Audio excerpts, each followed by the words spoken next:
चार दोस्तों और उस गांव का भयानक मंजर आपको डराने के लिए काफी है। आज की कहानी का नाम है चार दोस्त और वो भयानक गांव का मंजर। आदित्य, विक्रम, मीरा और प्रिया चार पक्के दोस्त थे जो शहर की भागदौड़ से ऊब चुके थे। उन्होंने इस बार नए साल का जश्न शहर से दूर उत्तराखंड के एक छोटे और वीरान गांव रुद्रपुर में मनाने का फैसला किया। ये गांव आदित्य के दादाजी का पैतृक स्थान था जो दशकों से खाली पड़ा था। शनिवार की रात उन्होंने अपनी एसयूवी में दिल्ली से यात्रा शुरू की। हाईवे पर सब ठीक था, लेकिन जैसे ही उन्होंने मुख्य सड़क छोड़कर रुद्रपुर की ओर जाने वाली कच्ची और संकरी पहाड़ी सड़क पर कदम रखा, माहौल बदल गया। चारों ओर घना कोहरा छा गया और टॉर्च की रोशनी में भी सामने का रास्ता मुश्किल से दिखाई दे रहा था।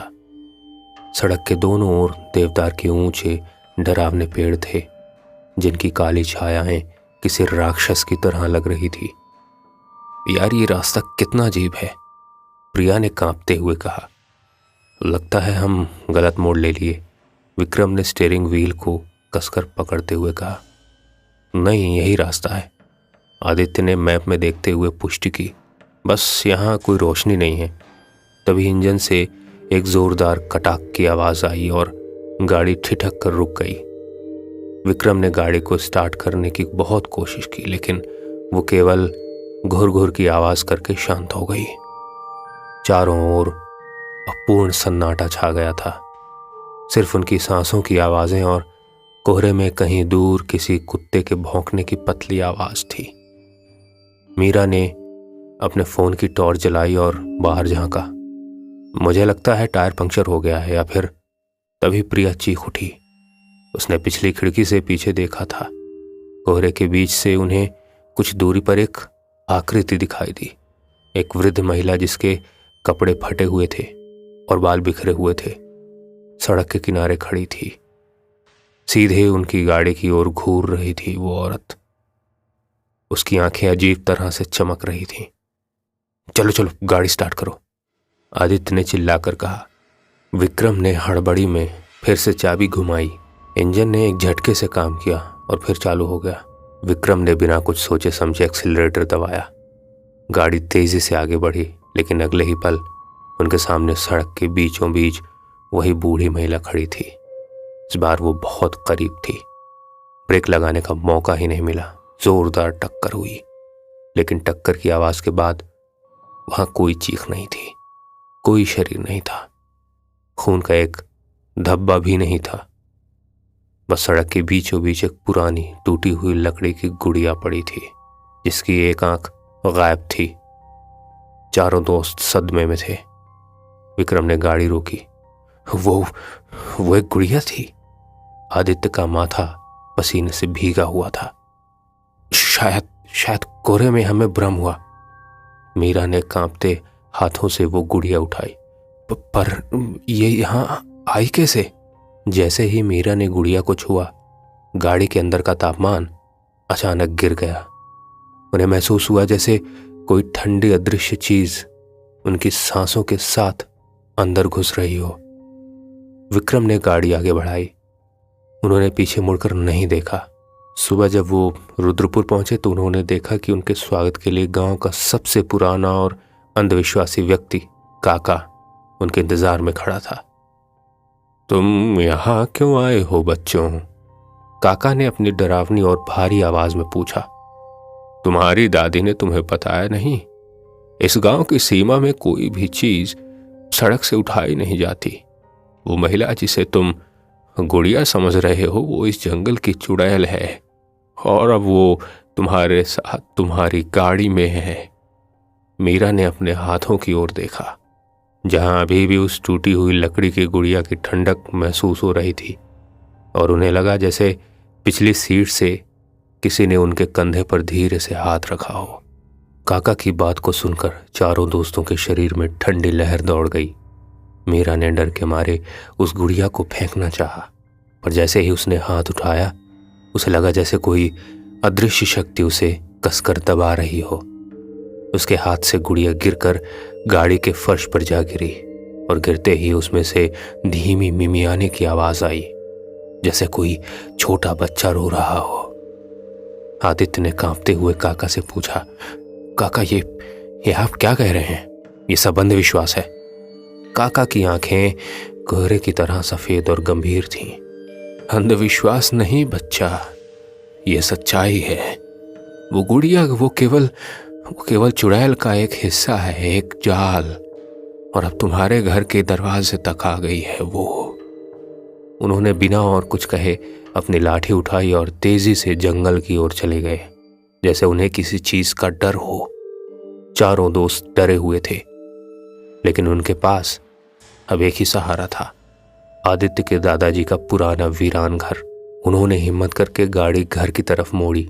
रुद्रपुर गांव मुख्य रूप से खाली था। दूर दूर तक केवल देवदार के पेड़ और टूटे फूटे मकान थे। आदित्य का पुश्तैनी घर एक बड़ी पत्थर की हवेली थी जो कई दशकों से बंद थी। हवेली के चारों ओर मोटी बेलें लिपटी हुई थीं और दरवाजे जो मुश्किल से खुले अंदर से सड़ी हुई लकड़ी और सीलन की बदबू से भरे हुए थे। उन्होंने तुरंत घर में प्रवेश किया और दरवाजा बंद कर दिया। हमें यहाँ नहीं रुकना चाहिए था, प्रिया फुसफुसाई।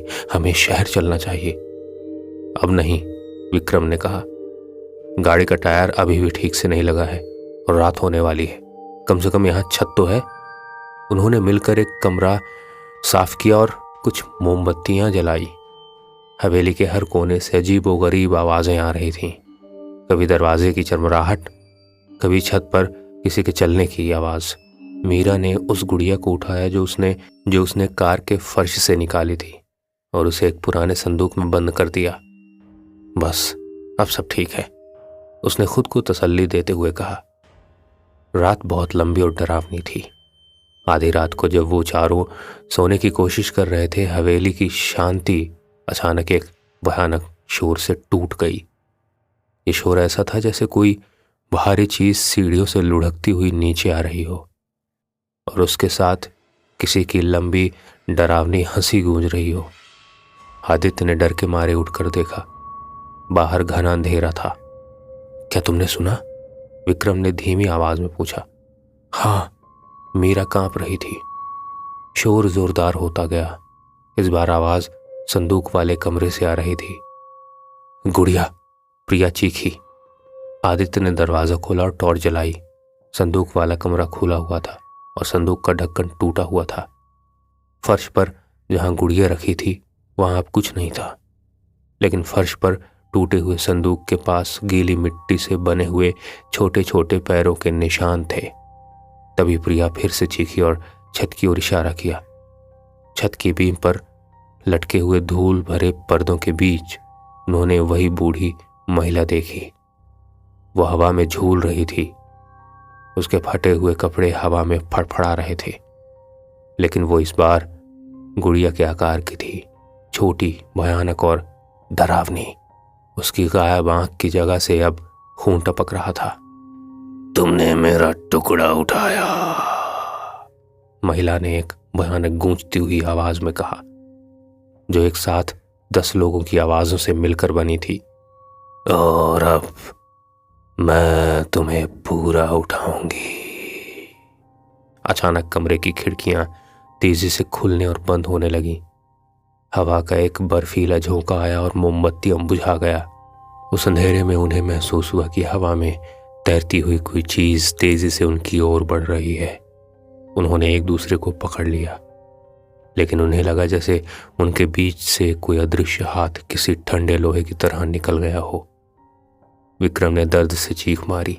जब आदित्य ने किसी तरह अपनी टॉर्च फिर से जलाई तो उसने देखा कि विक्रम का दायां हाथ, जिसे उसने गुड़िया वाली महिला के दिखाई देने के बाद छुआ था, अब अजीब तरह से काला पड़ चुका था, जैसे वो कई दिनों पुराना सड़ चुका हो। भागो! आदित्य चिल्लाया। वो चारों हवेली के पिछले दरवाजे से बाहर भागे अपनी गाड़ी की ओर। विक्रम दर्द से कराह रहा था पर भाग रहा था। जब वो गाड़ी के पास पहुंचे तो उन्होंने देखा कि टायर पूरी तरह से फटा हुआ था और उसके पास गीली मिट्टी के छोटे छोटे पैरों के निशान थे। जंगल अब ज्यादा घना, ज्यादा डरावना लग रहा था। दूर से उन्हें काका की आवाज सुनाई दी, जो शायद उन्हें चेतावनी दे रहे थे। बाहर मत निकलो, वो तुम्हारा इंतजार कर रही है। लेकिन उनके पास कोई विकल्प नहीं था। उन्हें अब पैदल ही उस वीरान डरावनी सड़क पर वापस जाना था, जहां उन्होंने चुड़ैल को पहली बार देखा था। जैसे ही वो आगे बढ़े, उन्हें जंगल के पेड़ों से दूर से वही बूढ़ी महिला की हंसी सुनाई दी, लेकिन इस बार वो हंसी 4 अलग अलग दिशाओं से आ रही थी। मीरा ने पीछे मुड़कर देखा तो उसे लगा कि हवेली की खिड़कियों पर 4 छोटे चमकते हुए धब्बे उन्हें घूर रहे थे। वो चारों दोस्त भागते रहे, क्योंकि उन्हें अब यकीन हो गया था कि जो गुड़िया उन्होंने उठाई थी वो सिर्फ एक शुरुआत थी। चुड़ैल अब उन चारों के पीछे थी। चारों दोस्त सांस रोककर भाग रहे थे। विक्रम का हाथ काला पड़ता जा रहा था और वो दर्द से लड़खड़ा रहा था। जंगल की सड़क अब एक अंतहीन सुरंग जैसी लग रही थी और हर कदम के साथ उन्हें महसूस हो रहा था कि अदृश्य हाथों की पकड़ उन पर कसती जा रही थी। आदित्य ने अपनी टॉर्च से सड़क को रोशन किया। तभी प्रिया फिसलकर गिर पड़ी। प्रिया उठो! मीरा ने उसे खींचने की कोशिश की। प्रिया की आंखें डर से फटी हुई थीं। वो ऊपर हवा में किसी चीज को घूर रही थी। वो मेरे बालों को खींच रहा है, उसने कांपते हुए कहा। आदित्य ने अपनी टॉर्च ऊपर की, लेकिन वहां कुछ नहीं था, केवल हवा थी। लेकिन प्रिया के बाल ऊपर की ओर खींचते हुए दिखे, जैसे कोई अदृश्य हाथ उन्हें पकड़कर पीछे खींच रहा हो। विक्रम ने अपने काले पड़ते हाथ से हिम्मत करके प्रिया को जोर से अपनी ओर खींचा। जैसे ही उसने ऐसा किया, एक भयानक चीख सुनाई दी और प्रिया के बालों का एक गुच्छा हवा में ही कटकर नीचे गिर गया। वो लड़खड़ाते हुए जंगल से बाहर निकलने की कोशिश कर रहे थे। तभी उन्हें दूर से फिर से काका की आवाज़ सुनाई दी।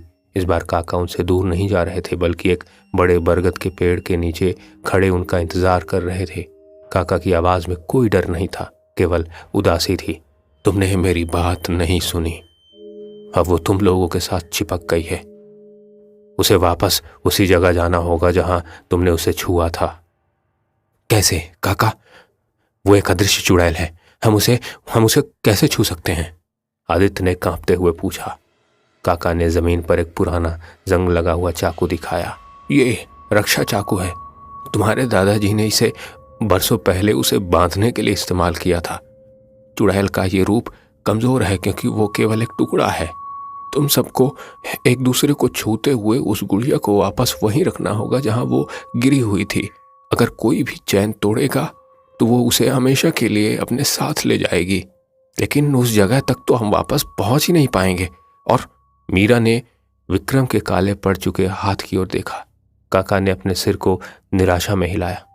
अब समय नहीं है, उस अशुभ घंटे की शुरुआत हो चुकी है, वो विक्रम को पहले ले जाएगी। जैसे ही काका ने अशुभ घंटे कहा, रात का अंधेरा और भी गहरा हो गया। दूर से उन्हें फिर से बूढ़ी महिला की हंसी सुनाई दी, जो अब बहुत करीब थी।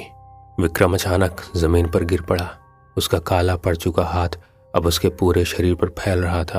वो दर्द से कराह रहा था और उसकी आंखें सफेद हो रही थीं। नहीं, हम उसे ऐसे नहीं मरने दे सकते, आदित्य चिल्लाया। तुम्हें वापस जाना होगा, काका ने चिल्लाकर कहा। आदित्य ने तुरंत चाकू उठाया। उसने मीरा का हाथ पकड़ा। मीरा ने प्रिया का और प्रिया ने बिना किसी देरी के दर्द से कराहते हुए विक्रम का हाथ पकड़ा।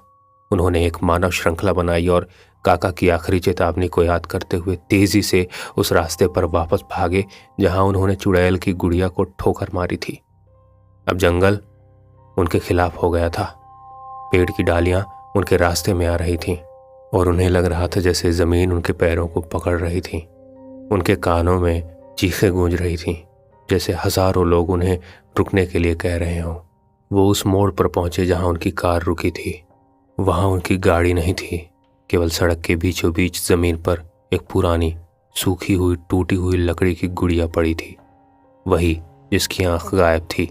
जैसे ही उन्होंने गुड़िया को देखा, हवा का तापमान इतना गिर गया कि उन्हें लगा जैसे उनके फेफड़ों में बर्फ जम गई हो। हवा में उन्होंने एक अदृश्य लेकिन बहुत भारी आकृति को अपने सामने खड़ा महसूस किया। ये चुड़ैल अब अपनी पूरी शक्ति में थी। तुम यहां से बच के नहीं जा सकते, चुड़ैल की आवाज गूंजी। विक्रम ने दर्द से अंतिम बार अपनी शक्ति जुटाई और चिल्लाया, जल्दी करो। आदित्य, जिसने चाकू कसकर पकड़ा हुआ था, उसने तुरंत श्रृंखला नहीं तोड़ी। उसने मीरा का हाथ पकड़ रखा था, लेकिन दूसरे हाथ से उसने झुककर उस गुड़िया को उठाया। जैसे उसने गुड़िया को छुआ, उसे लगा जैसे बिजली का एक जोरदार झटका लगा हो और गुड़िया उसके हाथ में तेजी से गर्म होने लगी।